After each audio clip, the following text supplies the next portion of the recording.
दुलाराय बर' फरायसा आफादा गासै आसाम नाङै जिल्ला हेडक्वार्टाराव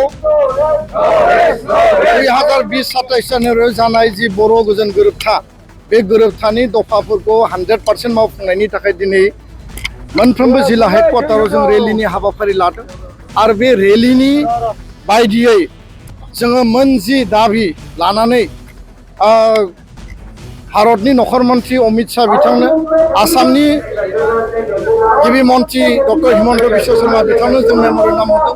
गिबि बाथ्राया जाहैबाय जे 125 एमेन्डमेन्टखौ भारत सरकारा पास खालामनांगौ नैबे विन्टार सेसननि पार्लियामेन्टआव आरो लोगोसेनो आर्टिकल 280 नि गेजेरजों भारत सरकारा बिटिसि आरो बिटिआरआव थोंजों डाइरेक्ट फाइनेन्स हरनांगौ आरो बेयाव 60टा समस्ति बारायनायनि बाथ्रा गहपुरसिम सीमा बारायनाय गामि थिसननायनि बाथ्रा बे गासैबो खोथा बाथ्रा बेयाव हाबनानै दङ।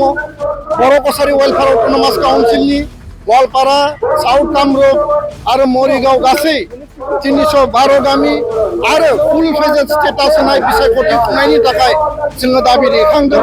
कार्बि आंलंनि रायजो जानाय बर'फोरनि थाखाय एसटि हिलनि स्टेटास जोंनो नांगौ। बेजों लोगोसे स्कुल प्रभिन्सियेलाइज जोंनि जिखिनि बर' मिडियामनि स्कुल दङ बिटिआरआव आसामाव गासिबो प्रभिन्सियेलाइज खालामनांगौ आरो बेजों लोगोसे 1500 कोटी थाखा जे भारत सरकारा लिरनानै होदोंमोन बेयाव अनुष्ठान प्रतिष्ठान गायसननायनि जोंनि फसंथान इनफ्रास्ट्राक्चार डेभेलपमेन्ट बेखौ गोख्रैनो मावफुंनांगौ। बर' लाइमोनफोरखौ थोंजोङै आर्मि पारामिलिटारि आरो आसाम पुलिसाव रिक्रुटमेन्ट होनांगौ आरो लोगोसेनो जोंनि फरेस्ट राइट एक्टनि बायदियै हानि अधिकारखौ जोङो होफुंनांगौ। जोंनि जेलाव थानाय एनडिपि सा 6 जाय सिबिआइ स्पेसियेल कर्टआव दङ बिथांमोनखौ गोख्रैनो हगारनांगौ। गासैबो पेन्डिं केसेसफोरखौ उइथड्र खालामनांगौ। बे गासै मोनजि दाबिखौ लानानै दिनै भारत सरकारखौ जोङो बे रेलीनि गेजेरजों जोङो दाबि दैखांदों।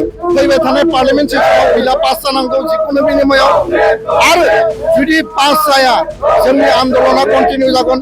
20 तारिखआव 10टा सिख शिड्युलखौ लानानै दिल्लीयाव जोङो सेमिनार खालामगोन।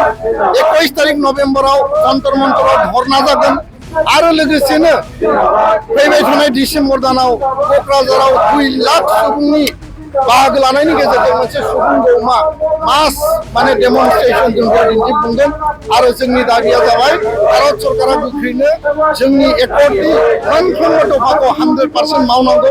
5 बोसोर जाबाय भारत सरकारा जि समाव सुक्तियाव जोंखौ रादाय होदोंमोन दारिकमा माने इमप्लिमेन्टेसननि थाखाय भारतनि नखर मन्त्रि आसामनि गिबि मन्त्रिया बेखौ गावनि दायित्व रेसपन्सिबिलिटिखौ मावफुंनांगौ।